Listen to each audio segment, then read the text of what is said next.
What's going on, Fantasy Football Universe? It is SC Romero, the DEVY Mastermind at the Fantasy Football Universe, here with another DEVY Game Day preview, where I am joined by a very special guest, the icon himself, Tom Harvey, to talk about the top 25 matchups this week and players you should be watching right after the intro.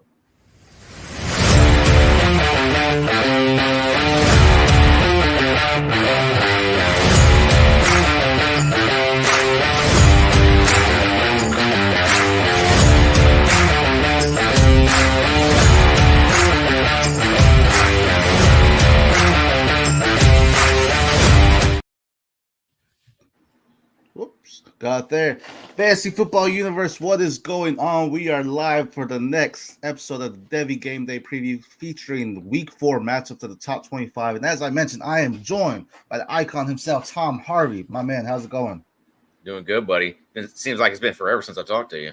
It's been a while, man. But I mean, I call you the icon, man, because you know your DEVY stuff. So I'm stoked to have you on this show. We're like I said, we're talking top 25 matchups and DEVY prospects within those matchups.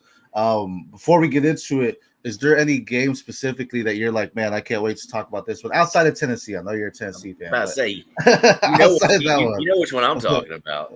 But, actually, yeah, I think USC and Michigan has an abundance of DEVY prospects. Not necessarily just on offense, but on defense too. I mean, you look at that Michigan defense. That Michigan defense is loaded with NFL players on it. For sure. So I'll retweet this out loud. But no, I agree. I think especially with how they got smacked at the big house, right? There's some things that had to go on there. So we're going to get to all of them. Like I said, top 25 matchups, we're talking about it. So let's just get to it right now. The first one on the ballot is Marshall at number 3, Ohio State. Ohio State favorite -40. I think they could clear that. Marshall, they have, AJ Turner. They have Fitzpatrick there at wide receiver, 2 big playmakers on their offensive side, and that's definitely what they're going to need to have any contention.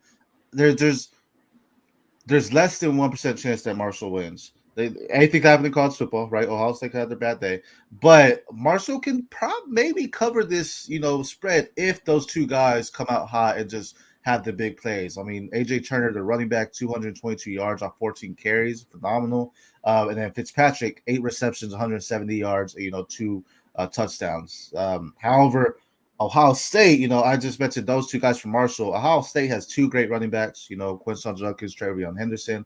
They have a plethora of wide receivers. And honestly, I mean, is Jeremiah Smith the best wide receiver prospect we've seen at Ohio State in some time now? That's big praise for him, right? I mean, you got Marvin Harrison Jr. just came out of there. So, but Jeremiah Smith is he definitely looks special. Yep. For sure. But as far as Marshall goes, I mean, don't forget Elijah Metcalf also transferred there in the offseason. So he has big time play potential also. I don't think it's going to matter against this Ohio State team though. Ohio State can put up points whenever they want to. It just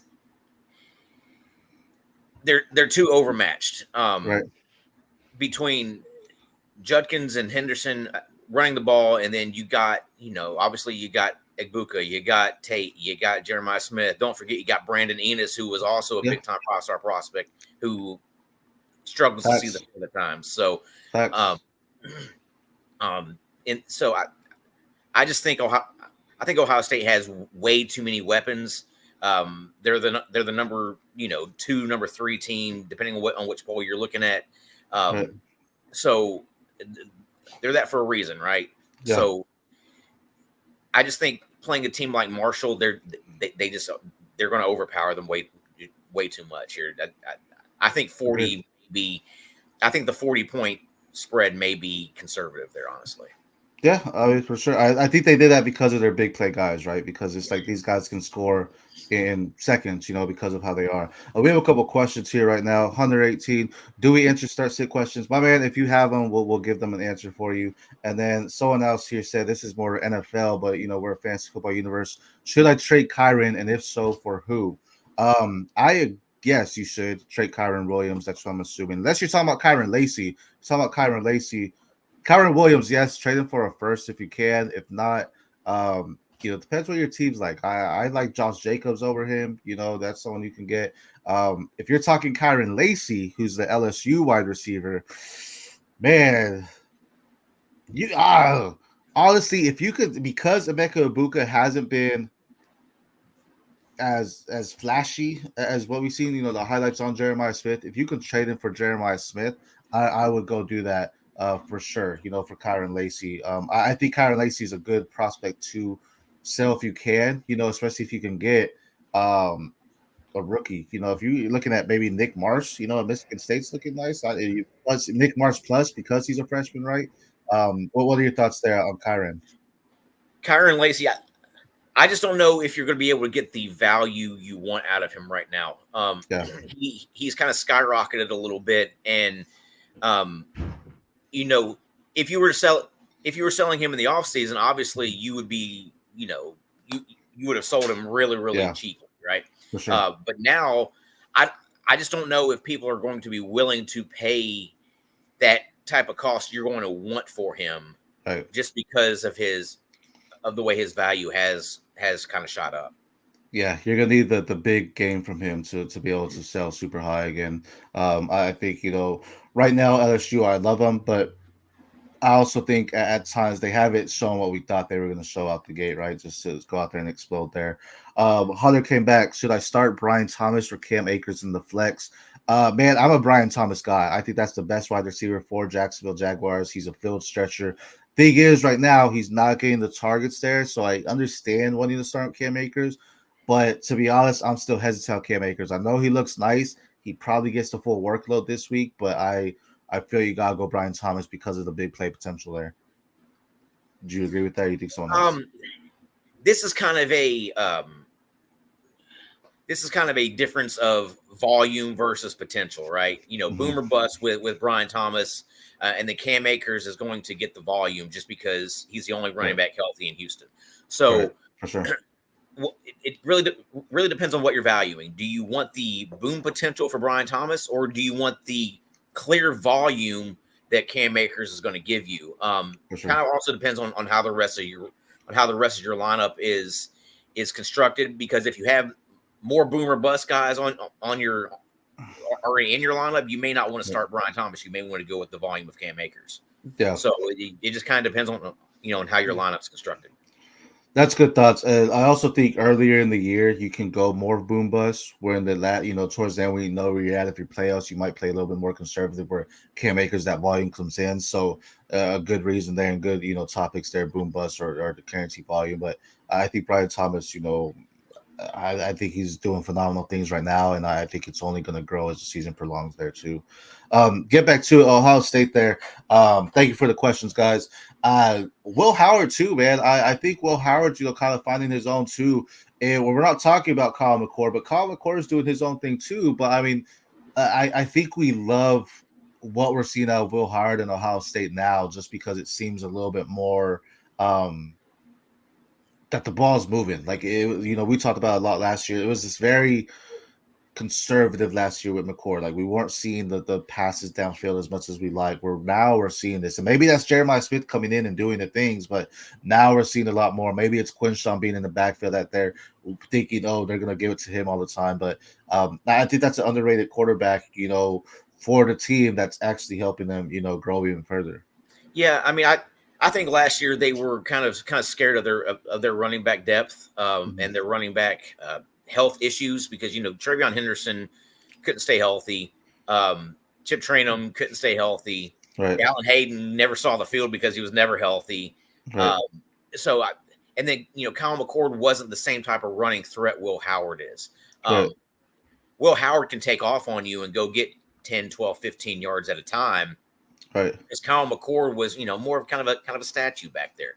So it was how long do we allow our wide receivers to try to get open, because we have a guy just sitting back there and the offensive line is having to protect him for 4 or 5 seconds. That generally is not a good idea, right? You really want your your quarterback to be getting that ball out within the first kind of 2 seconds or so, or being able to scramble out of pressure. And For McCord sure. wasn't really able to do that, but Will Howard is. For sure. Agreed. What's going on, Jamie? Glad to have you with us. No, I agree. I agree. And I think that's something that's, bringing new things. I know why people had Georgia at 2. Texas 1. I mean, they've been dominating, so I get it too.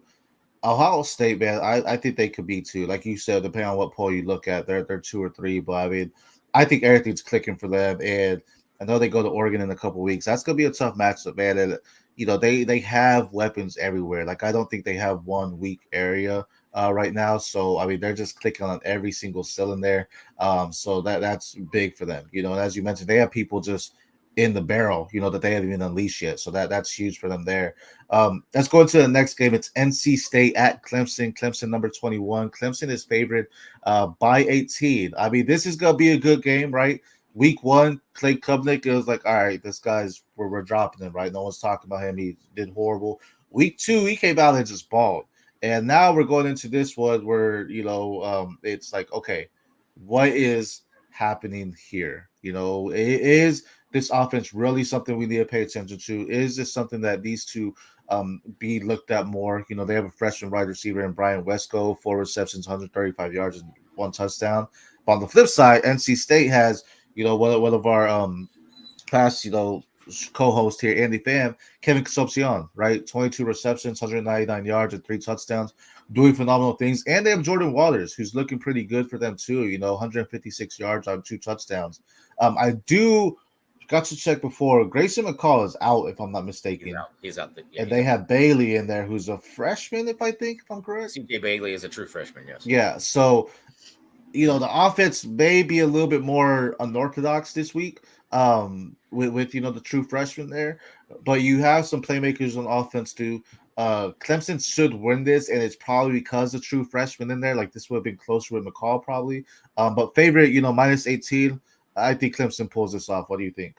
I think 18 is too big of a number. Clemson put up 66 against App State. But if you look at what App State did the other night against South Alabama, putting up 66, for a quote unquote good team, yes, it's a lot of points, but App State isn't what we thought they were going to be. They did just get blown out by South Alabama the other night. And South Alabama was moving up and down the field all night long on them. They could stop them. So my main issue is, can NC State run the ball? Because if you go back a couple weeks ago to that Tennessee game, Jordan Waters had like -7 yards rushing on the night. So I don't know if NC State is as good as what everybody thought going into the season either. I mean, obviously, going into this game with a true freshman without Grayson McCall, it's going to be I think it's going to be a defensive struggle, honestly. NC State has a pretty solid defense, good secondary. They can get after the passer. They did force Nico Iamaleava into 2 interceptions a couple weeks ago. One was a really bad overthrow, and then one he got nailed with, kind of floated up in the air, got taken back for a pick 6. So I think NC State can keep this closer than 18, just because of their defense. I don't think either team's going to score a whole lot of points. Yeah, we have a question here that's a pretty good one, but just on your point, I think when you're talking about we thought NC State was gonna be different. I think that goes on McCall, right? Out of Coastal Carolina, he was a slinger, and then he got hurt, and then he came back, and it's like, okay, he's not doing what we thought he used to do. And I feel we saw that here at NC State, where it's like, you're not the same McCall you were 2 years ago when you were throwing up yards and hitting every single receiver on the field. Now it's like that injury is lingering or whatever it may be, and you haven't gained your swagger back, Well, it's also easier. It's easier to look good against Sun Belt competition than it is against Power 4 guys, right? Right, 100%. Jamie, brought up, will Marshall score more than 7.5 points for Ohio State?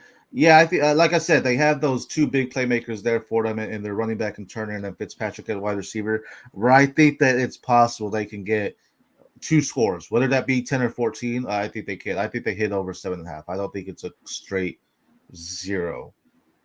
And that's just gonna be maybe it's a garbage time touchdown or whatever it may be, and then field goal. But I think they get one big play or maybe two, to get in field goal range on Ohio State. Do you agree with that?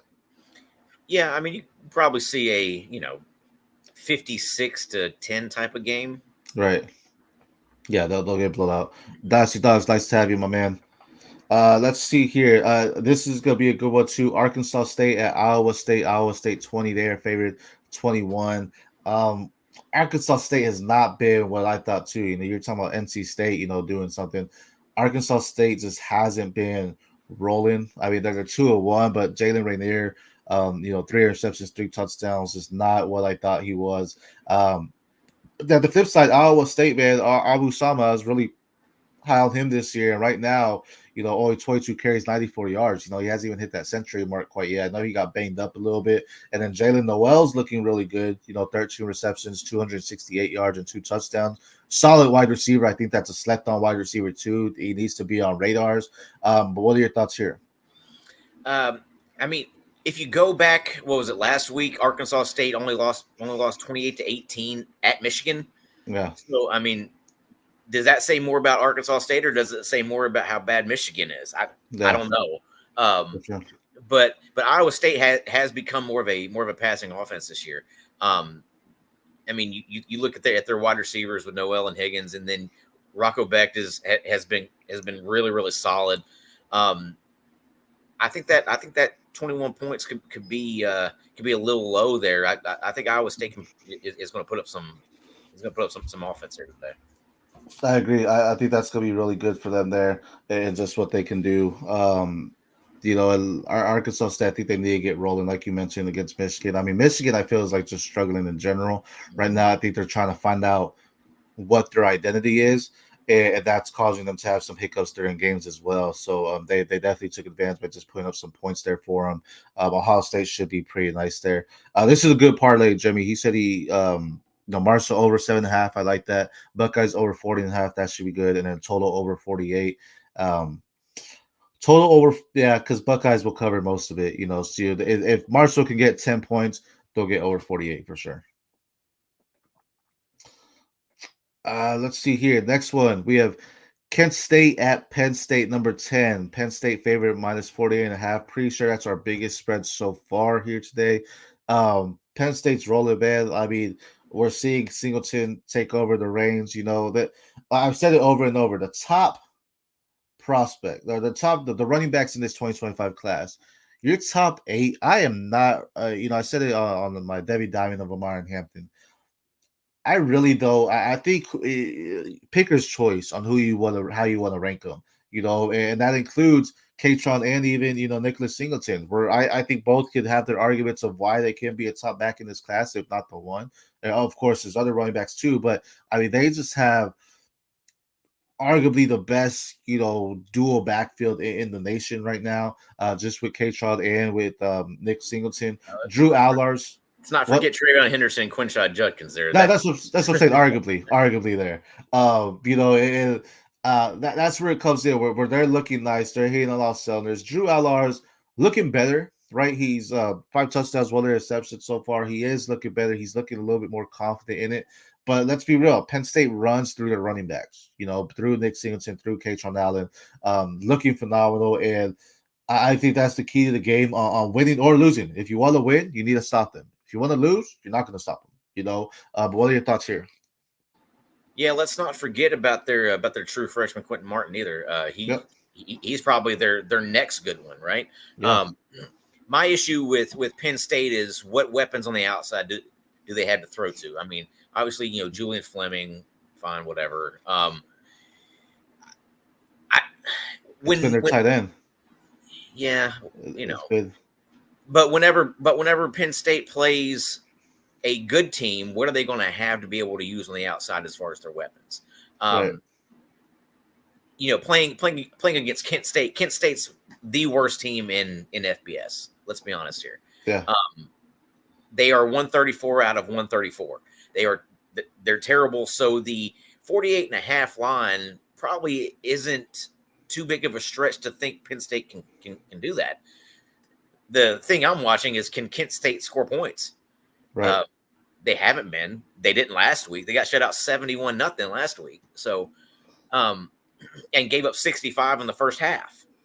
So, can Kent State score any points at all to be able to push the over under? Because I think the over under is what, like 55 and a half.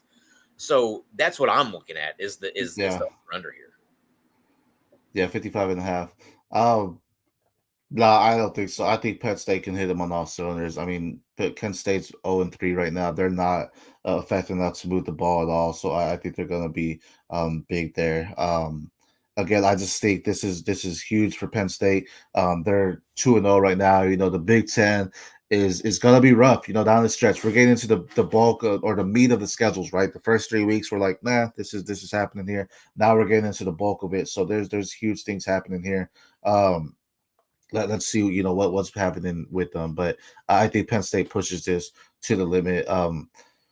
55. The thing is, I don't see Penn State as a team that's necessarily going to run up the score. So that's where that over under 55 may slip down there. But we'll see. There's a lot more things to come there. But yeah, I mean, those are two top running backs. I mentioned what Tyler Warren, you know, their tight end is their leading guy right now. Who that's been the issue. They have it, you know, even with last year with not Walker, that was North Carolina. You know, even last year though, they didn't really have much on the outside there. You know, maybe that's been the struggling of Drew Allar, but you know, I talk about it all the time. He's a quarterback that's gonna get better if he has good receivers. He's not gonna make his wide receivers better, right? So that's just the type that he is, and I just don't see anything happening there for him. Um, let's see, Jamie here. Kent State is where I went to college at the same time as an. Oh, nice, awesome, man. I'm sorry that they're losing this week. I just don't see that upset happening this week for them here. Probably going 0-12. Huh?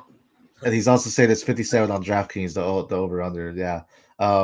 That 57 is a little bit, you know, that extra 2 points matters. So yeah, it's rough days for them this week. Now let's see here. Next one. This is the one, you know, you mentioned that's gonna be exciting. And I agree. USC 11 at Michigan, number 18. USC favorite -4. I know people favorite USC because we saw that blowout with Texas, but let's be real. Texas is just hitting on every single cylinder. Even against UTSA last week, we saw Arch Manning come out and looked like they didn't even miss Ubers, right? Like it was like the offense is still running the same. USC's looked hot too, so I'm not mad at that. But I think this has to be a statement game for Michigan. This has to be a you're in our country, you're in the big house. This is something that we need to do here, and you know, show you what we can do as far as dominate. I'm pretty sure Orgy starting for him, switching it up for him at the quarterback. So maybe this highlights a new form of life for them, if you will, just to move the ball a little bit more. Their running backs, Khalil Billings has looked great. Donovan Edwards, it's kind of like, man, you may have came out last year. You probably should have came out last year because I think he's of the running backs that we were looking at, like the top 15 for this class. Edwards was one of them, but he's definitely been the biggest faller for me because Khalil Billings looks so nice for him. And then you talk about Michigan having, you know, one of the top tight ends, if not the top tight end in the class right now, Colston Loveland, who's just clicking. You know, he's an all-around guy. He can block. He can go up, you know, make the catch, get some yards after the catch, things of that nature, which is great. And then on top of that, you even have, you know, USC having playmakers too. So this really could be an offensive battle. Like I think both teams have enough firepower that they can make it an offensive battle, especially with Orgy in the back there now that it could be different things. And then the defense is gonna have to step up for both teams here, hands down. You know, defense has got to be able to do some big things for them. But what are your thoughts here for them? Yeah, I mean, I think this game, I think the Michigan offense needs to really focus around the kind of QB run option scheme there. I mean, if you're going to run Orgy in there, then he's your running quarterback, right? So you're going to have to do a lot of run options with him and Mullings and Donovan Edwards. And then even some RPOs trying to get that ball out quickly to Colson Loveland. I think the main thing Michigan needs to do is really kind of tighten up their defense. They have so many NFL players on that defense that are going to go first, second round in this upcoming draft. They're going to have to rely on them. I think in order to win this game, Michigan may have to have a defensive touchdown. Yeah. Well, I mean, you talk about their defense. Mason Graham, you know, arguably one of the best defensive linemen in the nation, but he's been kind of quiet through the first few weeks, so he'll need to step up, especially when we talk about Woody Marks there and Joyner, stopping and making sure he's forming pressure on Miller Moss, and then potentially the one of the top, if not the top number one off the board, one of the top five probably players off the board next year, and Will Johnson at defensive back. It's going to be something big too. So I think that's huge. Like you said, and it's possible. If he jumps on one of the wide receivers, whether it be Zachariah Branch or maybe Deuce Robinson or anyone else, they have playmakers there for USC, but that defensive touchdown couldn't come. Will Johnson, I think. I know a lot of people are heavy on Travis Hunter. Travis Hunter looks good, but Will Johnson is the NFL defensive back that you want. I think he's a great talent, and I think that's going to be – he could be the difference maker alone. Him and Graham, I think, are two guys that can be doing some great things there for him. And Miller Moss has really yet to make the big mistakes. I before the season, I was talking about Jaden Maivia stepping in and doing some good things. Miller Moss, I think, needs to – continue to just do what he's doing. He's moving the ball down the field. He's getting USC in good field position. Biggest thing, it's going to be loud. It's going to be loud for them at Michigan. Were they at? No, they were at home for you at LSU. So, or that was in Vegas, I think. But, this is their first. This is going to be an away game. So this is going to be a huge matchup. The big house is big for them too. So this will be nice. And if they can go in there and win, even though, again, Michigan got blown out by Texas, it's still you go in there, and I think they just got to get their footing right. And it starts with that quarterback. So with a guy like him, as you mentioned, that RPO option or anything, the Wildcat, whatever you want to say, that is opportunity for them to go do those things there too for them. Speaking of, the team they beat, LSU, that's the next one here. UCLA at LSU, number 16. LSU favorite -21.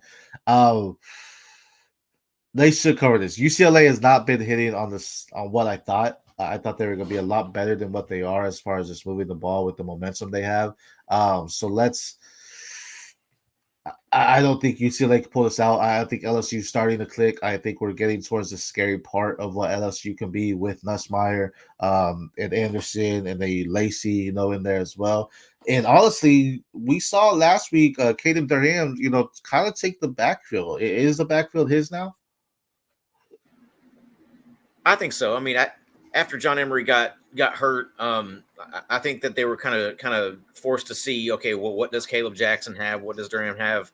But let's not forget, LSU also has potentially the top tight end in this class with Mason Taylor. He's athletic. He can go up and catch the ball. He runs good routes. He's a good blocker. He's everything the NFL looks for in a receiving tight end. I think he's going to have a big game here. I don't think UCLA keeps us close at all. Kyron Lacey, CJ Daniels, Aaron Anderson.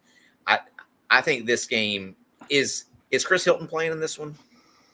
I'm not sure if he is. I don't think so. I haven't seen any type of injury report on for LSU. So I'm not sure if Chris Hilton is back in this game or not. If he is, that just adds another weapon for LSU to use. I feel like he did. And I feel like he was banged up. I know I had him in the league, and I feel like I took him out, to be honest. Yeah, he's been hurt all season. He hadn't played. But Nussmeier is my number 2 quarterback for the 2025 draft. He's right behind Carson Beck. I think Nussmeier is a potential top 5, top 7 draft pick. So I just think LSU is going to have way too much in this game for UCLA to handle. Yes, I think they covered the spread. I just don't. This is more so on Ethan Garbers. I just don't think he's there. I know that the beautiful thing about this is, we will talk future prospects. UCLA has Madden Iamavia coming in, who's Nico's brother. And I think we're going to see night and day on the offense on what they do once Madden comes in. So, yes, I think they cover the spread. UCLA just has not been, again, what I thought. I thought they were going to come up with some firepower. I thought TJ Harden was going to do some great things. It's been Ethan Garbers. He hasn't been leading the team the way I thought they were going to be leading. Speaking of, LSU, Nussmeier is nice. I think I have him at QB3 right now. But that's something where I agree. I think he can continue to rise and elevate. He's someone that he has that touch, man. And I know there's other quarterbacks that may be more athletic than him in this draft. But he seems like just a pro quarterback that will just make the throws. He doesn't just the pure pocket one. He's not doing anything fancy in the backfield. He's just hitting his marks and knowing how to hit every single wide receiver there as well. It's funny, you talk about Aaron Anderson. Every time I see him, I'm thinking Arn Anderson, for the wrestling fans out there. I'm like, Arn Anderson's on here. But LSU has a strong defense too, and we talk about, someone like Harold Perkins, who's kind of been a little quieter, which is interesting. I know he's a potential top linebacker. But it seems like he's more of your edge guy, right? He needs to come back off the edge, and I feel at times they're not necessarily doing that with him as much. But I think this defense is just going to be too much for UCLA. And even if UCLA's defense gets a turnover or anything on LSU, I just don't think they're going to be able to capitalize on that. I think the LSU defense is going to hold them down and make sure they don't get many things going there. Yeah, if they were to go back to using Harold Perkins the way he was used when he was a freshman, he's Micah Parsons 2.0, right? Yeah. He's that very much that superior edge rusher, can even drop back in certain situations and play. But he is very much that Micah Parsons 2.0 dominant edge rusher, right. For if they were to go back and utilize him the way he was utilized his first couple games as a freshman. Right, 100%. Yeah, LSU's filled with talent there too, and as you mentioned, Nussbaum, then you have Lacey there, then you have Durham. Durham, man, if you check your DEVY, waivers, your DEVY roster, because he could still be on there, and I would definitely drop some players for him because I think the future is bright for him. Shout out Texas schools. He's from Duncanville, true freshman. He looked nice in his first one, and we're going to see more of him this week, and I think he's going to show some people exactly what he's about. Next one here, Miami, Ohio at Notre Dame, number 17. Notre Dame favorite minus 27.5. Notre Dame should win this, man, but Notre Dame is just slipping for me as far as rankings. Against I was pretty high on some of their players there, but this over and over, they're just not doing what I want them to do. And Riley Leonard just isn't that guy. I mean, he's just be real. He's just not that guy. He doesn't look comfortable throwing the ball. He wants to run around. He wants to scramble. But when he's asked to kind of drop back and sling it downfield, he just doesn't look comfortable. So guys like Chris Mitchell and Bo Collins and Jaden Greathouse, they aren't getting the type of targets that they probably should be getting in that offense. I will tell you, I do like Jeremiah Love as a prospect, though. He's got some juice to him. Yeah, Jeremiah Love, and I think he was hurt last year, if I'm not mistaken, right? Like he was banged up last year. He was kind of their kind of third string running back as a true freshman. Obviously, he was behind Estime and who was the other? Who's the guy who just got hurt coming into this season? Jesus, I couldn't tell you. Yeah, his name's escaping me right now, but Jeremiah Love has kind of taken over that backfield, and he's looked good. Yeah, I love Bo Collins there. I was heavy on Chris Mitchell when he transferred over there too, and what he was going to do for him. Hasn't been quite yet. Bo Collins has been their main guy for them, and it just seems. I was excited when Riley Leonard went, and like you said, it just seems that he's not comfortable in the pocket right now, and he just doesn't. He's not necessarily moving the field, and I think that's going to be hurting them. Miami, Ohio, they should cover this, but this will be the game, the first one where it's like I wouldn't be surprised if they didn't, just because I feel Notre Dame doesn't really have that firepower enough to do big things for them. So, well, they did put up 66 last week against Purdue, so I mean, they're capable of it. Can they consistently do it? I think that's the big question, especially after that egg that they laid against Northern Illinois a couple weeks ago. Yeah, and it goes to show they can't get beat, right? They had to go out there in Purdue and dominate and say, hey, we're actually a legit team here, contender. Put us back into the top 25 here. I mean, put us back in. They never dropped out, but they fell drastically after losing to Northern Illinois. Now they're scrambling to get back up there, so that'll be big. Next one here is Georgia Tech at Louisville, number 19. Louisville minus 10. This will be an interesting game. Louisville's looked nice. They have some good guys there on their playmakers, but Jamal Haynes, the running back for Georgia Tech, I think this, as I mentioned, the class is very deep. Haynes, man, the versatile guy, has the speed, has the elusiveness to evade defenders, do all that good stuff for them. I really like what Haynes does for the backfield. And then they have Kings, Haynes King as the quarterback who so else they could run, but 962 yards already, 6 touchdowns in their 4 games that they've had. I mean, Haynes King is someone I really like. So, what are your thoughts here? Jamal Haynes had a really solid start of the season. That Florida State game, he looked really good. The last couple of weeks, he kind of hasn't though, and I've been a little disappointed putting him into my CFF and C2C lineups just because it's like, okay, I can't go out there and get 6 points from one of my starting running backs, Right. So, For sure. But I really like Eric Singleton there. I think he's got a lot of speed to him. He's got a lot of ability. Kind of on the smaller side, not one of those typical Georgia Tech receivers you're used to.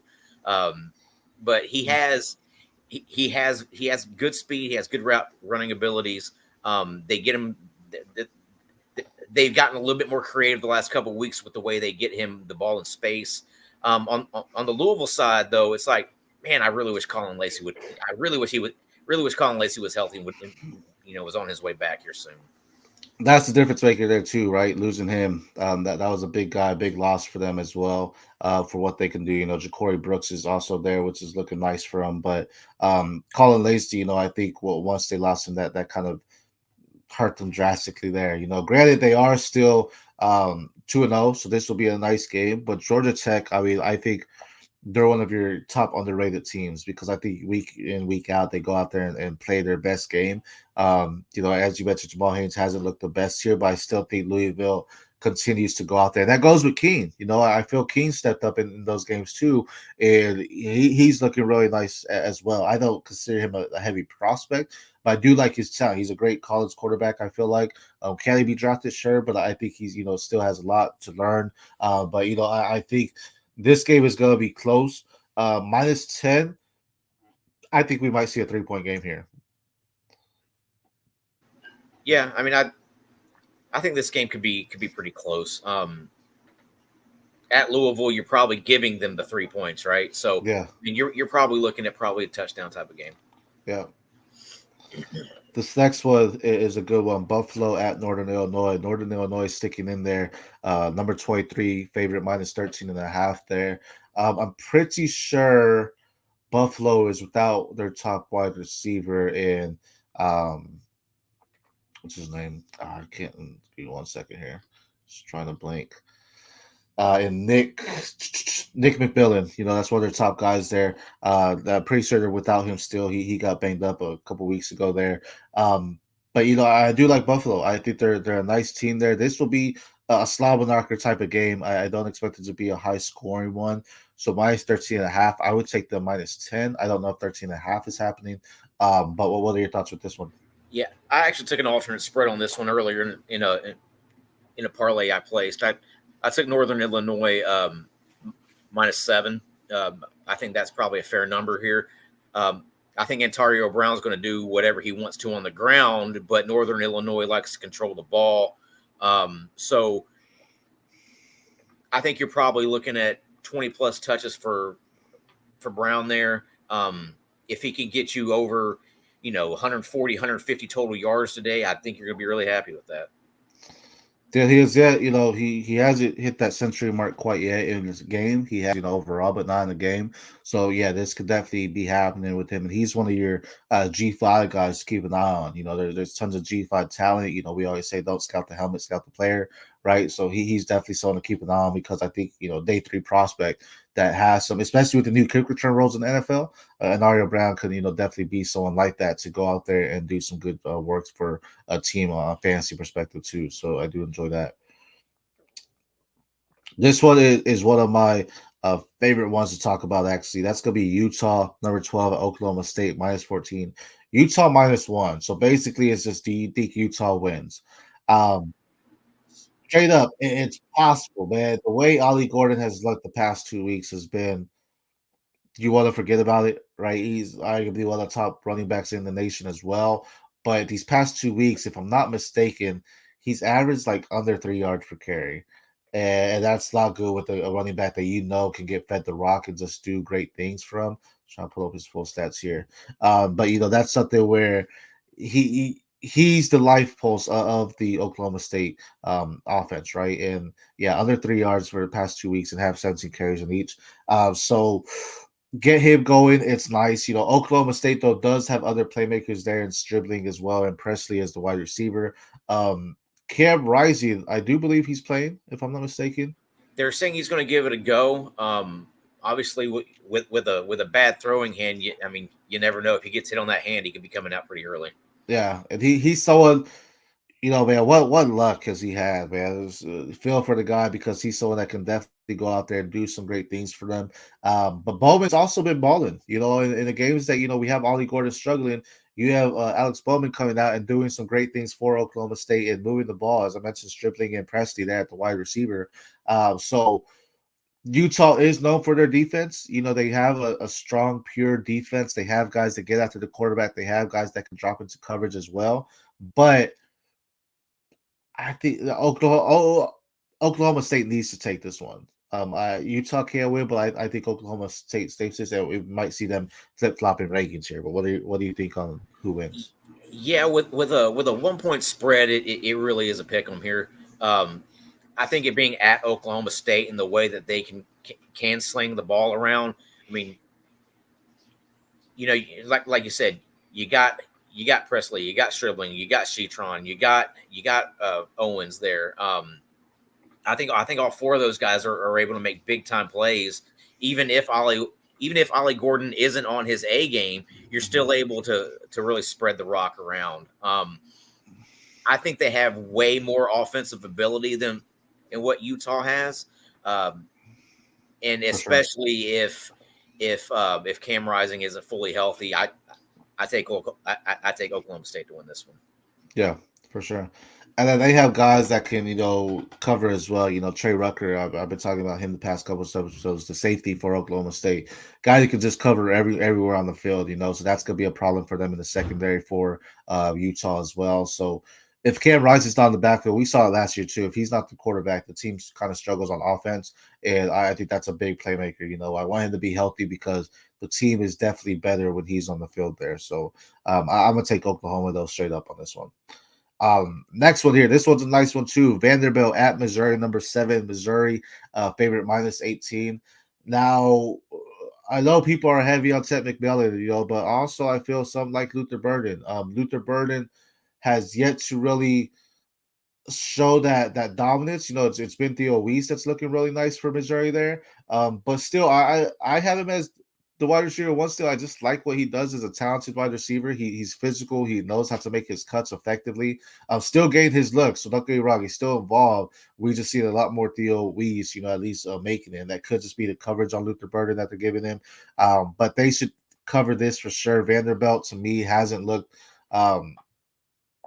I don't think they're going to necessarily compete, and this isn't going to be a necessary upset for them. I think Missouri should handle this easily. What are your thoughts here? Yeah, as far as Luther Burden as an NFL prospect, he's either one or two, right? It really depends on on what team you are and what you're looking for out of that wide receiver. Do you want the big rangy guy like Ted McMillan, or do you want the compact do-it-all type of Deebo Samuel type of wide receiver that Burden is? It really just kind of depends on your personal preference as far as, what team you are and what you're looking for to kind of fill your roster. So he's either wide receiver 1 or wide receiver 2. I don't know if there's much of a discussion there as far as anybody outside of those top two. Yeah, you have Emeka Egbuka. He's been kind of often injured, so I don't think he's touching those top two guys. But in this game, let's not forget Nate Noel. He's been really, really good for Missouri since coming over from App State. So yeah, he even took he stole that job in the offseason from Marcus Carroll, who was supposed to be a big time transfer for them also. Yeah. So, Nate Noel's been really, really good. Yeah, he's been my guy for him. I was talking about him earlier in the season that I prefer him in the backfield there. He's been dominated. He's been looking really nice, and I think that's a part in their offense that they were kind of missing last season. It's that dominant kind of running game, and I think Noel's doing that, especially as a transfer from App State. This is something that looks really good for him because he's a smaller, bulkier kind of back that can just bully through it and get it. But he's also very quick and has some good agility with him too. So again, this running back class is deep, and he's a day 3 prospect. But I like him as a prospect because I think I don't see him as a full-time starter in the NFL. But you put him in a committee, he's someone that boomer bust potential as you talked about, where if he gets that shot, he can definitely go out there and do some things. So I actually like him there to do some great things for them too. JV, does Missouri score more than 30 points this game? 100%. Yeah, I think 100%. they can go out there. And I think they need to. I mean, they had to go out there, show their dominance again. Barton's look good, but I think, I'm just trying to look up their previous scores. I mean, 51, 38, 27 against Boston College. Vanderbilt, I get it, SEC, but you're at Missouri here too. So this is going to be big for them. I think they're going to go out there and just show it, as well. Vandy gave up 36 last week against Georgia State. So yeah, I would say Missouri will definitely score over 30. Yeah. They have too much firepower. We talk about Burden, but Theo Weiss is really nice too.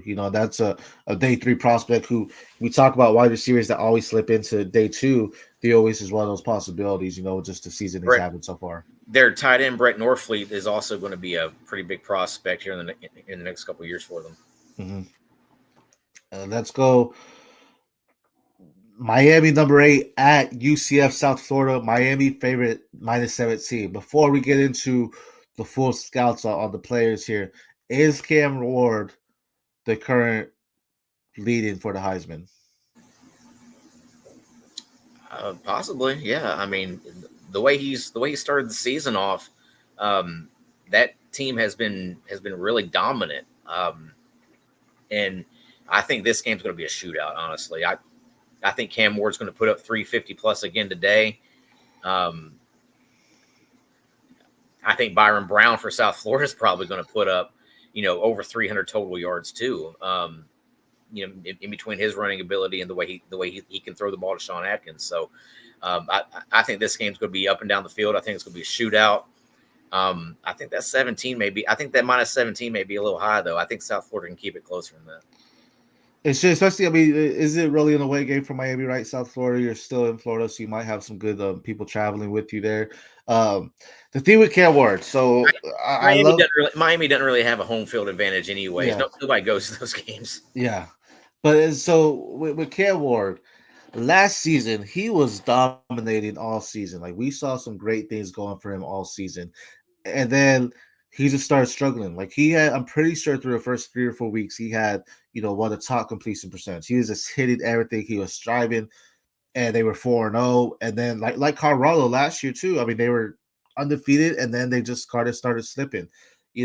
Cam Ward, though, the best thing is each season we see him, he's getting better. He's dropping better dimes. He's being more flexible when it comes to different things that he's doing. So with him, I love it. I love what he's doing. The question is, it hasn't been about his talent. It's can he do it all season, right? And that's what we're going to start seeing as we progress and he's getting into different matchups.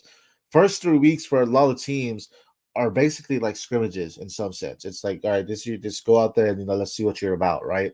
Now we're getting into like, all right, these are more conference schedule games here for you, games that, you can actually have competition against. So I love what this is. I feel this is going to be the first test for them, as far as what they're doing. So this is going to be big for Miami. Well, the way he dominated in the swamp was really impressive.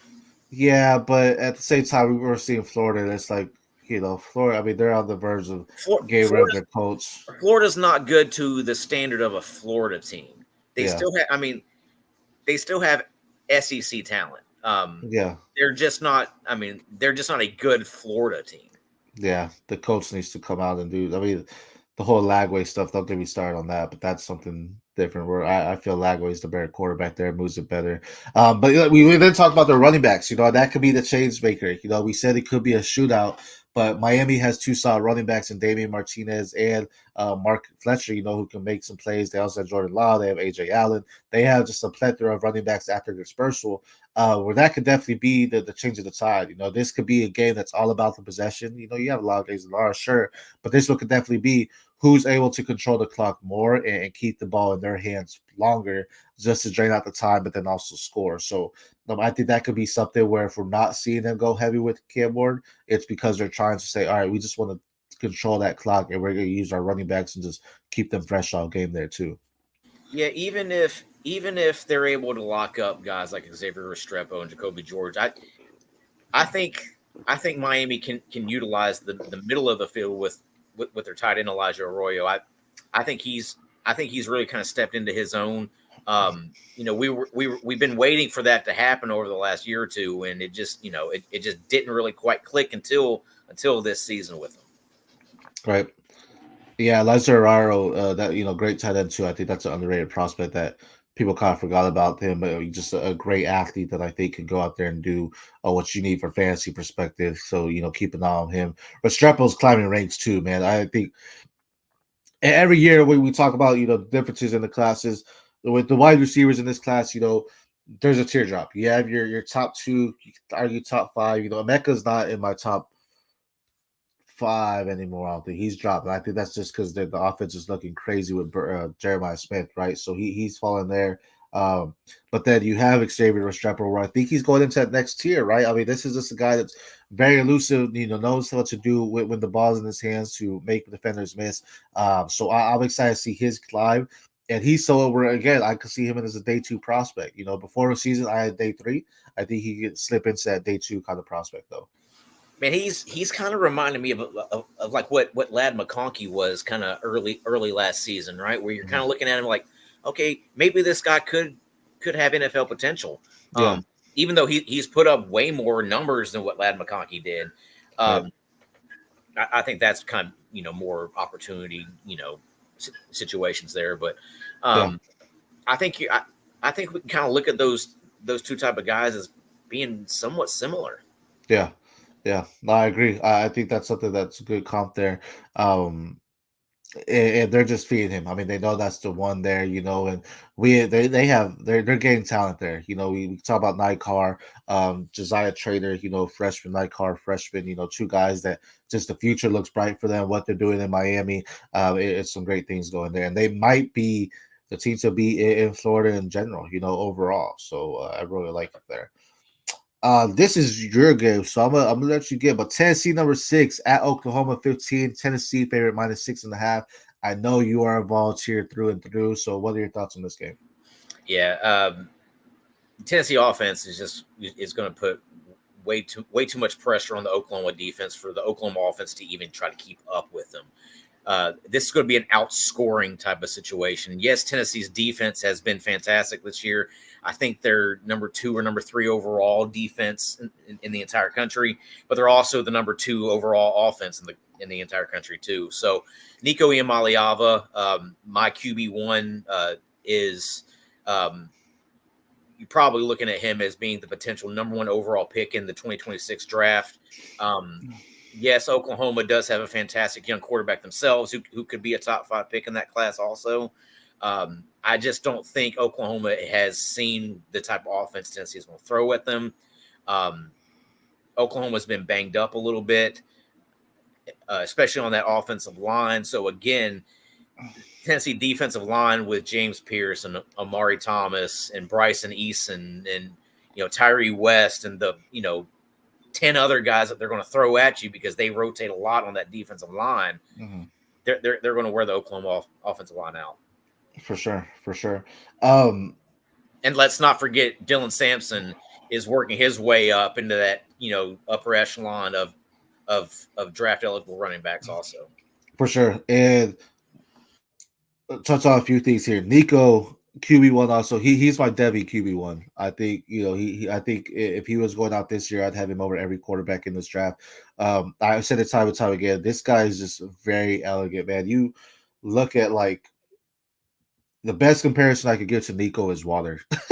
just the way he moves is just like water. You put water in a bottle, it's gonna become the bottle. You put water in a jug or in a bucket, it's gonna become the bucket. You put water on your body, it's gonna become your body. You know what I mean? Like he's just someone that he fits what he needs to do at every situation where he adapts on the fly. Whatever the defense is throwing at him, he's adapting, but he's doing it so elegantly and so smoothly that you're just like, man, this kid is an all natural talent. Well, he has like I comped him last year with his escapability. In the limited time we were able to see him play last year, I comped his escapability to Bryce Young, because Bryce Young was a wizard at Alabama and when in avoiding pressure.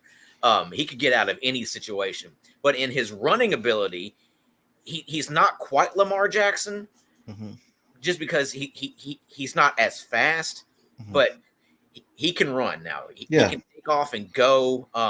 He's smooth in everything he does. His whippy arm action, just the ball goes wherever he wants it. His ball placement's phenomenal.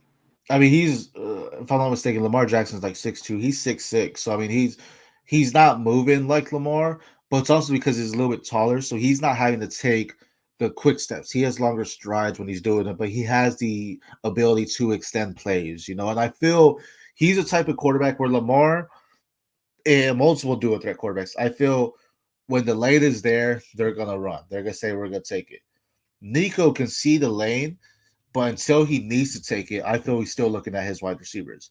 And Bryce Young, being a wizard, Bryce Young's a great college quarterback. And I talk about Alabama quarterbacks. I don't trust them in the NFL. Georgia's almost the same way. I know Matt Stafford's doing great, but like with Carson Beck, I know for a lot he's QB1, but I feel Georgia, Alabama, the talent is around them to make them look good.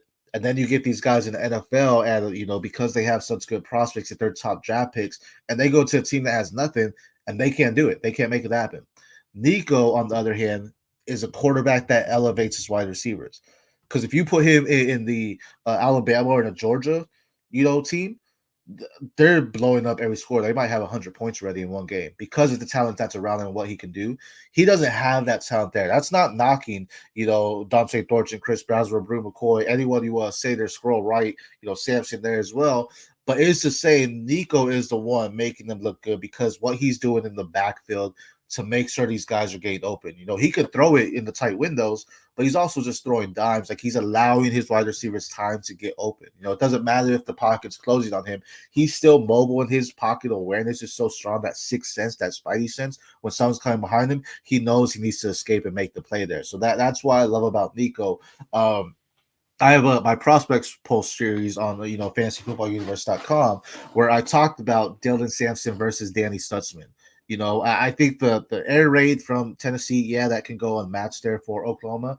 But the battle will be Dylan Thompson's been looking phenomenal. Dylan Sampson has been looking phenomenal for the Tennessee backfield right now, just looking like, as you mentioned, climbing the ranks as a prospect.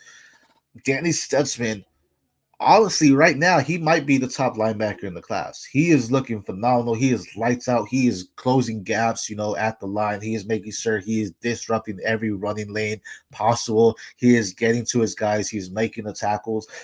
This is one of those unstoppable forces in Dylan Sampson versus an immovable object in Stutzman.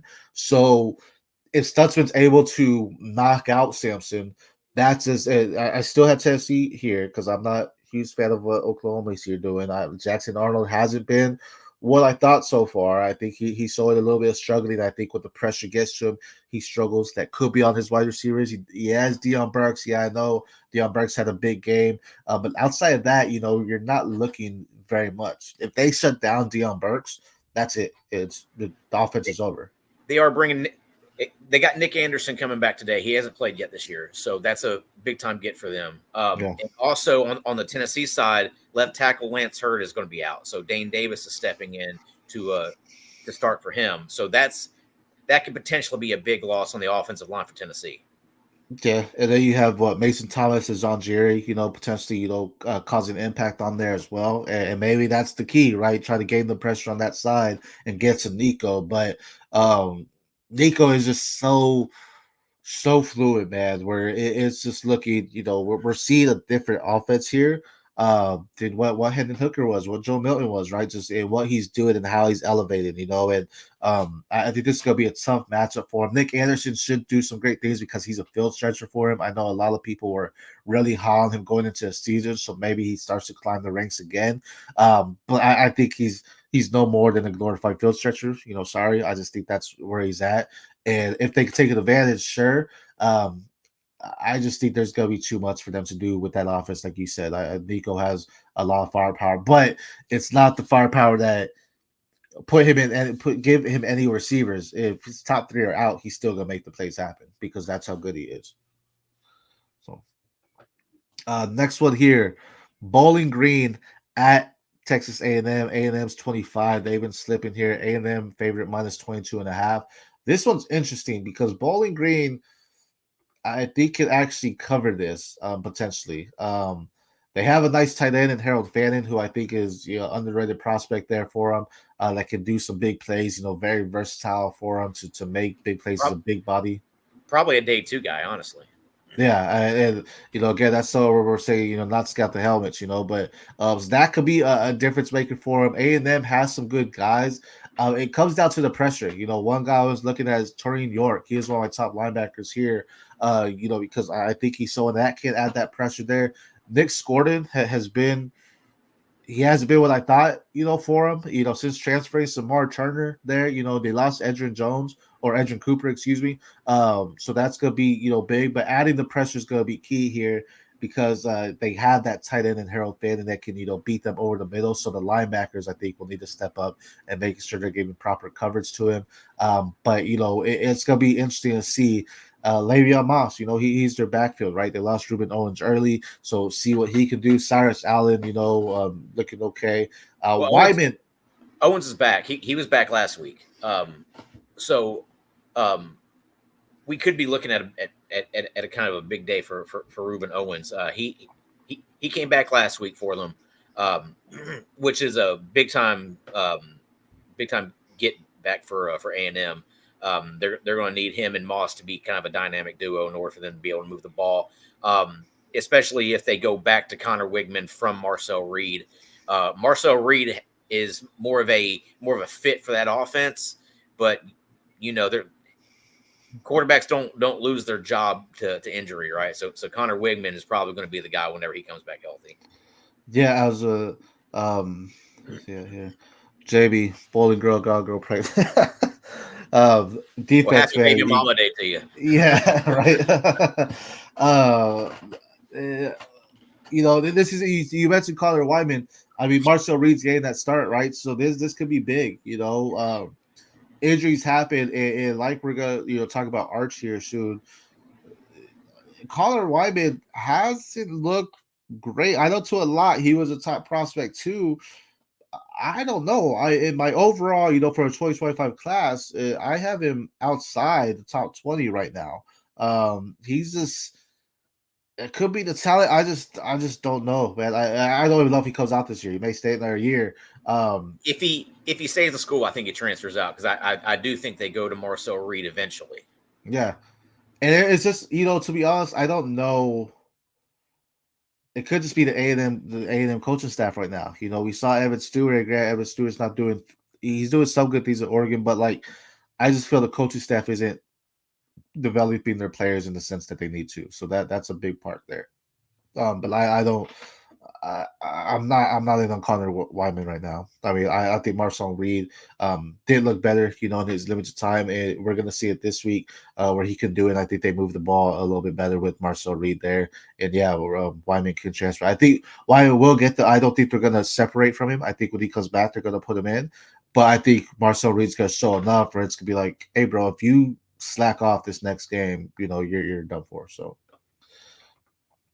Let's see here. This one's a good one. Georgia Southern versus Ole Miss, number 5. Ole Miss favorite minus 35.5. Is I know they're number 5, and I know Georgia's ahead of them, but is Ole Miss the best team in the SEC right now? No, Texas is. Oh, Texas. I thought that Big 12. So is Ole Miss the second best team in the SEC right now? Possibly. I mean, I think you got a group of maybe 4 teams that are probably vying for that number 2 spot in the SEC, right? You know, Yeah. you got Georgia, you got Ole Miss, you got Alabama, you got Tennessee, you may even have Missouri.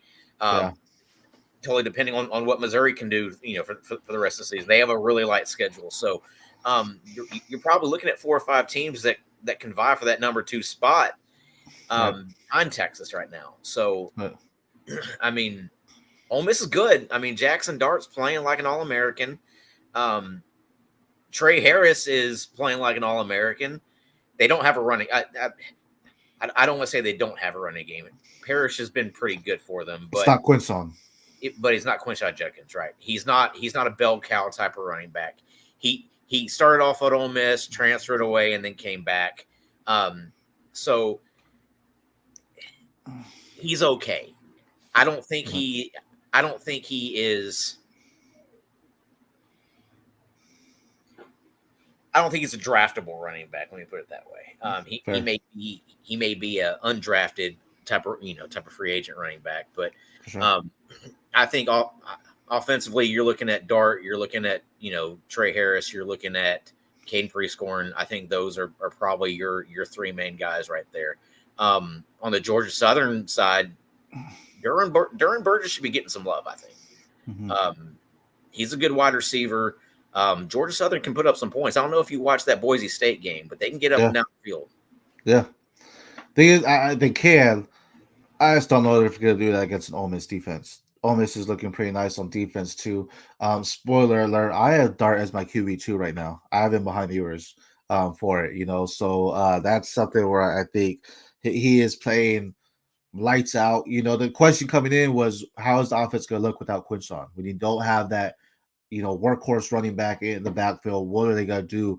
And I think right now, again, we're getting into the bulk of the meat of the schedules now. But right now, Dart has left he's answered the question of Quinshon who, in the sense of like, I know Carroll's not that, and there, you still want Quinshon there, but it's like, look, Quinshon, it's not just him. I was here too, and I think he's playing at that caliber of type of quarterback where he is making the team better. He is playing flawlessly, 8 touchdowns, 1 interception, 83% completion. He is moving the ball down the field, but a lot of that comes with Trey Harris. Trey Harris has moved up my ranks too. I had Trey Harris as a top 10 overall, when it comes to just the fantasy products in 2025. Yeah, we'll see once Ole Miss starts to get into the meat of their schedule, once they actually start playing people, how their offense can operate without a great running game the way they've had. So can they operate with solely relying on their passing game? That's going to be the main question Ole Miss is going to have to answer once they start playing SEC teams. For sure. And their defense, gets going to step up. I think that bunch is so tight, with Tennessee, Georgia, Ole Miss, you talk about Missouri too, and LSU, even with the 1 loss at USC, I mean, LSU still, if they're starting to click, they could be dangerous as well. So they'll definitely have a tough schedule here. They should cover this spread. I think this is going not to knock on Georgia Southern, because as you mentioned, they could put points, but I think Ole Miss defense is going to hold them down, just stronger, so I think they can cover this spread though. Next one, Monroe. University of Lafayette Monroe, I'm pretty sure. At Texas, number 1 overall. Texas favorite -44.5. Texas does not have their top quarterback, who's my QB1 of the class, in Quinn Ewers. They are running with Arch Manning. People have been wanting this. People have been waiting on this. Texas has been looking phenomenal. Obviously they're number 1. I think they should have been number 1 before last week even. But I know, we once put it on them or whatever. This is a blowout game. Monroe, I know they're undefeated. I don't see them coming anywhere close to being this, -44.5. It's going to be because Texas wants to slow down and not put up those points. But you talk about anything they want. Jadon Blue, I know he was in question. Is he out? I think he's out for it. So you might see more Jarrett Gibson here, which will be nice. You're probably going to see a lot of Jarrett Gibson, a lot of Trey Wisner. But you're telling me you don't have any faith in General Booty? No. Not in this game. Not in this game. Not to cover this spread, at least. I do not. Texas just has too much. Trey Moore on the defensive side is monster. their wide receivers are just too good. I mean, with Jonte Cook and with Matthew Golden and Isaiah Bond and who's the guy that from Oregon? Bolden, Silas Bolden, yeah. Ryan Wingo, Gunnar Helmet at tight end. They have way too much. They have way too much. This game's not going to be close. This game will be over by halftime. Arch Manning may not even play the second half. Yeah. Anthony Hill, Benda, you mentioned as well. I mean, top and bottom. So, question is, I know people are jumping on the high horse, like Arch Manning's taking Quinn Ewers' spot after doing what he did, and maybe he comes out here and throws another 5 touchdowns in the first quarter. He didn't do that last week, but I'm saying he could do it this week. What are your thoughts here on the quarterback situation? General Booty is going to be the highest on NFL jury. For sure. Arch is not taking Quinn Ewers' job. It's not going to happen. Quinn Ewers is highly productive himself. He's a Heisman candidate. There's no reason for them to go to Arch Manning other than, people just like the Manning family, right? So there's no reason for that. He's a Heisman candidate. They're the number one team in the country, so they're obviously a national title contender. There's no reason to go from Quinn Ewers to Arch Manning, unless Ewers hasn't shown that he should come out of the game, right? Yeah. The only reason he's not playing is because he's hurt. Yeah. So, Ewers is one of the best quarterbacks in the entire country. You don't take that out just because you want to see what you have with Arch Manning. You want to continue winning ball games. That's the name of the game, right? Right. Yeah, I agree. I mean, and Ewers, to be honest, I feel he is looked completely like a complete 180 than what he did last year. I feel he's doing. He's being a lot more creative in the backfield as far as escaping pressure, and understanding when to step up. I think it was a game against Michigan, if I'm not mistaken. He had the pressure come in. He saw an open lane. He stepped up and still delivered the pass, right? So he's not someone – the lane was there for him too. He could have just grabbed the first down, but instead he threw the touchdown. And, he's understanding the game. I think he's at the point of his career where he slowed down the game. And, again, he's got to do it in the NFL still, but he slowed down the game enough where it's like, okay, I know what I need to do, and I'm right. Focused. I'm calm. I'm breathing. And the question with Ewers as far as his NFL prospects go is, for one, his size. He's kind of on the smaller side. He's pretty slight. I think he's right at 6 foot, maybe 6'1", but he's under 200 pounds now. He was up over 200 pounds and then lost the weight because he wanted to be more mobile, and now he's back under 200. And then another is his injury history. Had the collarbone AC joint problem, and now he's got the kind of the strained abdomen oblique situation going. Can he stay healthy? Is he smaller guys have a hard time staying healthy in the physical game that is football, right? I mean, you've seen that with even Tua, who is thicker, has a hard time staying healthy. Now a lot of obviously a lot of that is concussion problems, but some of that is he's just not big enough to be able to absorb the hits. Quinn Ewers, is the same situation going to happen with Quinn Ewers? I think that's I think he's going to be a top 10 draft pick, especially he comes back and finishes out the season, right? If it doesn't, linger on further. Top 10 prospect, but because of the way he's moving, especially with the running backs, right? They've been kind of, or at the running back, Blue, he's a game time decision, so make sure you're checking your lineups for him. But Jared Gibbs is there, but it hasn't been the same, right? It's not the same as Jonathan Brooks last year or anything. So I like Ewers. I like what he's doing. He's hitting his wide receivers, and that was a big question too. Like he lost his top 4 weapons from last year. And he came out and people are, wait, who he had weapons last year? Like these are new guys, right? And you know what I mean? So he's doing great things there. 6'2" is where he's at least on ESPN there.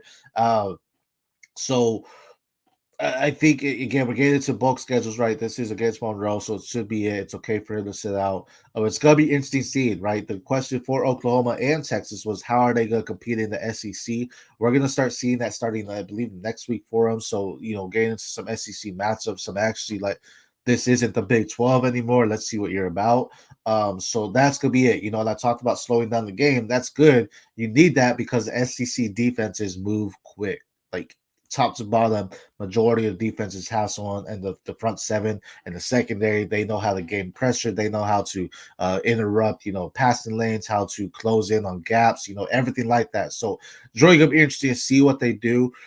Arch Manning looks nice. I'm excited to see what he continues to do as well, especially next year. Right now he may push for that QB2 spot for next year as well. Because I don't think right now I don't see him passing Nico. So will be interesting for them, but I think they should cover this spread easily. I mean, it's just gonna be a blowout. They could cover this spread in the first half. Yeah, definitely. Last one here is Kansas State 13 at BYU. Kansas State favorite -6.5. That's actually pretty close.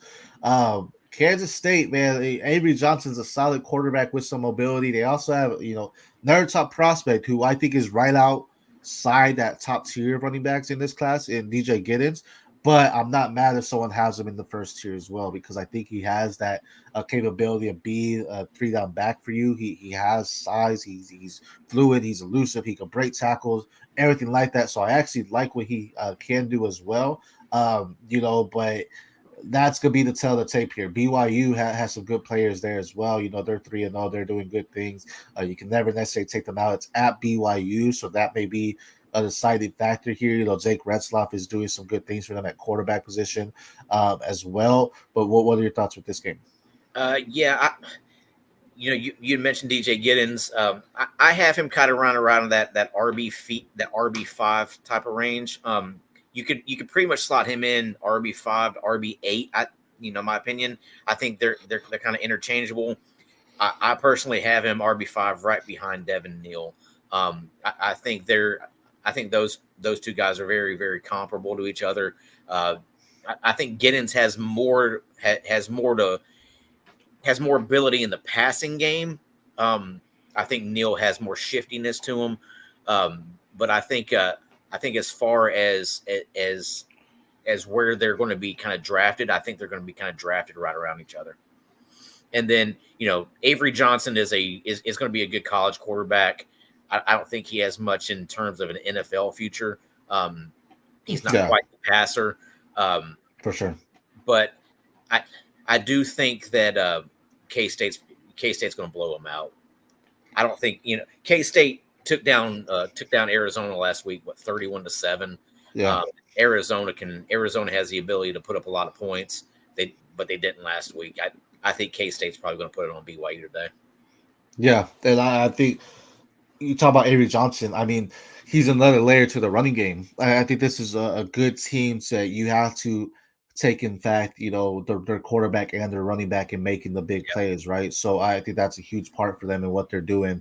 Also with the new NFL return rules, don't discount somebody like Dylan Edwards being an NFL player.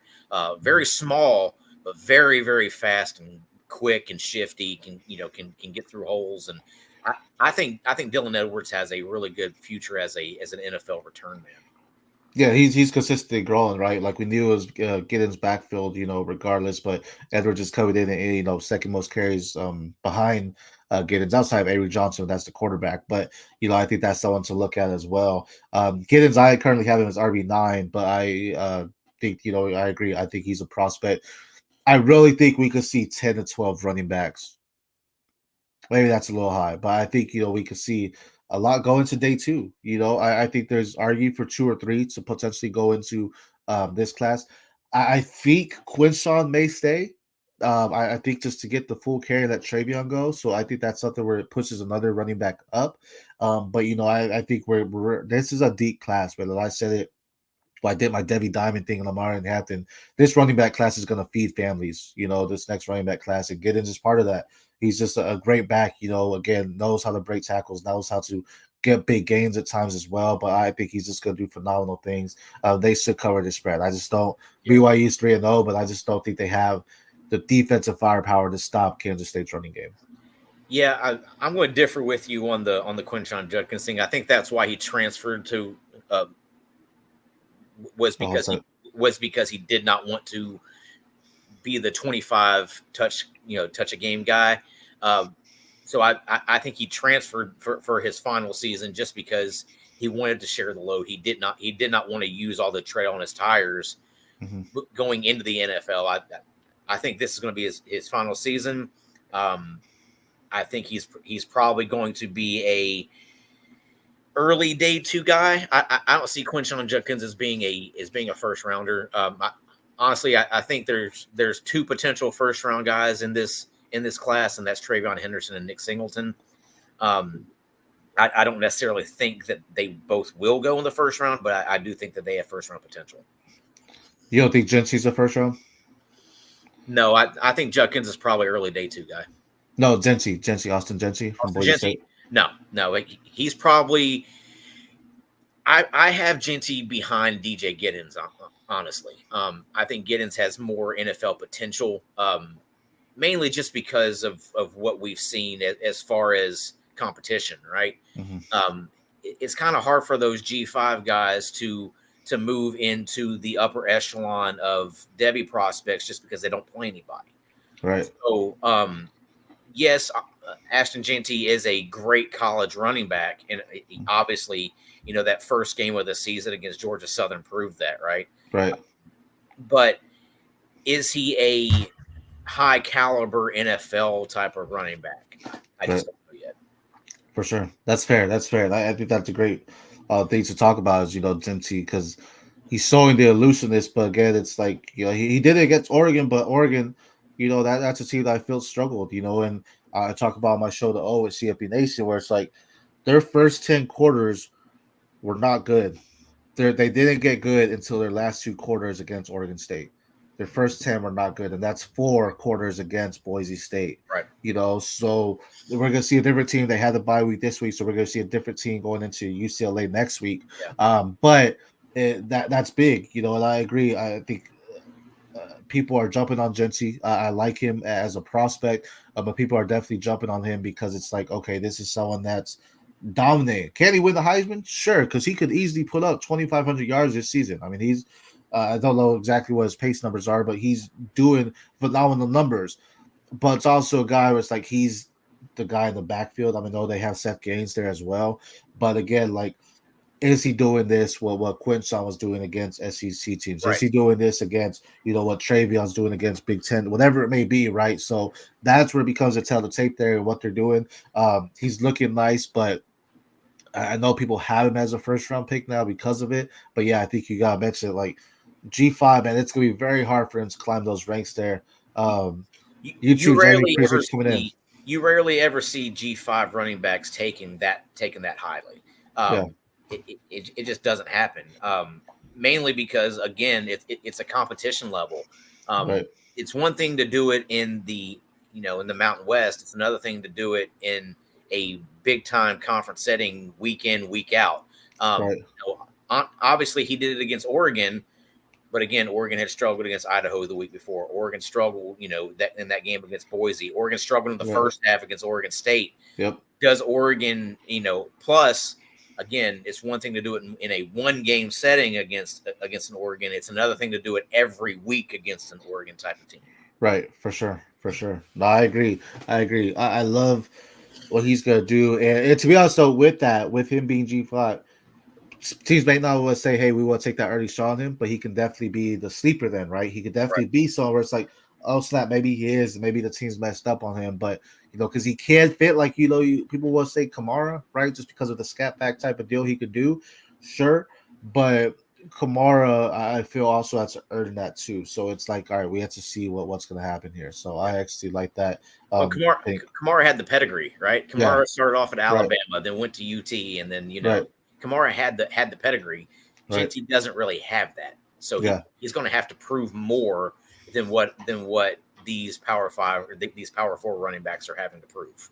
I'm curious why. I don't know if he got like any NIL deals. I'm sure he did, but I don't know what they were or anything. So I'm curious why He chose to stay at Boise and not transfer out. But I mean, loyalty. I respect it, right? But at the same time, it's like, dude, if you had an opportunity to go Big Ten or ACC, even, you may have jumped that because that could have definitely increased it. Again, he could blow out the season. He can end up winning the Heisman for all we know, and that could definitely elevate him. We know a lot of people love just looking at the stats and be like, oh, look at what he can do. And Heisman's a great, award accolade to have, so that can also elevate it too. But there's still a long season here. And but in order for him to win the Heisman, he's going to have a superior year, than everybody else, mainly because he plays at Boise State. Yeah. So he's going to have that above and beyond type of year, than what everybody else has. Yeah, I mean, I think if he could go 2,600 yards rushing and still, be involved in the passing game, it's possible. Yeah, but on top of that, he's honestly going to have to break records in order to win the Heisman. On top of that, though, Quinn Ewers minus 2 games, still someone that's dominant, right? So I think that's big. Ted McMillan, I know people are heavy on him. The thing with Ted is we've seen him be irrelevant in the game. We've seen him be shut out. Right. So I think he's already out too. But as of right now, he's not beating Cam Ward. Yeah, no, for sure. Yeah, and that's someone we're transferred, right? It made the difference, right? And we're seeing it. But again, as we talked about with Cam Ward earlier, first 4 weeks is like, okay, let's get the ball rolling. Let's see where we are. Now we're going to start getting into some meaty schedules. Now we're going to start getting into some good stuff. So that's going to be very good to see. That was all the top 25 matchups this week. Is there any matchup specifically that's not a top 25 that excites you right now? I'm interested to see what Florida is going to start doing with DJ Lagway. I think in order for Billy Napier to prolong the inevitable, basically, he's going to be fired. But in order for him to prolong the inevitable and to keep his job for another few weeks, I think he's going to have to start playing DJ Lagway. Yeah. 100%. I think the offense looks better with him. And I have DJ Lagway as a QB1 of the freshman class. I know people love Rayola, and Rayola looks good too. But I love Lagway, sell out Willis, Texas. I think he could do great things. I think this is the first step in seeing Florida get back to the upper echelon, I feel like, because they're going to start building around him and making some great things. Kansas plays, West Virginia. So Devin Neal is my RB3. I love him. I absolutely think he's, I talked about with you when he was a freshman, most underrated back of this class. Yeah. And I think that still stays true where people are sleeping on him. Maybe it's because Kansas is 1-2. Sure, he's not helping them win, but he's helping them. They're not losing because of him. He is just an all-around great back. I love his elusiveness. I love his ability to just see the field and get open and move down the field. So I'm excited to see what he could continue to do because I think he's someone that people aren't talking enough about him. But once we get into draft season, we're like, oh, Devin Neal, we should have been on him, stuff like that. So I'm stoked there. Tom, man, always a pleasure. You're great Devy aspect. You talk about wrestling, all of it. Tell people where they can find you. You can find me over at totalapexfantasysports.com. totalapexsports.com. We have the Total Apex Media. We have 6 total sites. So we have the Total Apex Herald, Total Apex Entertainment, Total Apex Gaming, Total Apex Sports Bets, Total Apex Sports, and the one that I'm the site manager of, Total Apex Fantasy Sports. Go check us out. We have you covered for basically everything you want. Nice. There you go, man. I appreciate you coming on. Wait, one more. I appreciate you, Jamie. I appreciate you coming on. As always, if you like these Devy contents, every Saturday we're going live to talk about the top 25 matchups and Devy prospects you should watch. So subscribe to the Fantasy Football Universe YouTube channel, like, comment, talk to us. We love it having daily fantasy content coming out for you all over, DFF Universe on X. You can find us on Instagram, TikTok. Follow us all just so you stay in the now. Until next time for the Fantasy Football Universe, I am SC Romero at the PPR show on X. Tom Harvey, I believe it's at Tom Harvey Sports, if I'm not mistaken. At Tom Harvey Sports, yeah. On X too. Go ahead and follow him. A great genius, as I mentioned, an icon when it comes to it. But until next time, we appreciate everyone joining in. We will see y'all.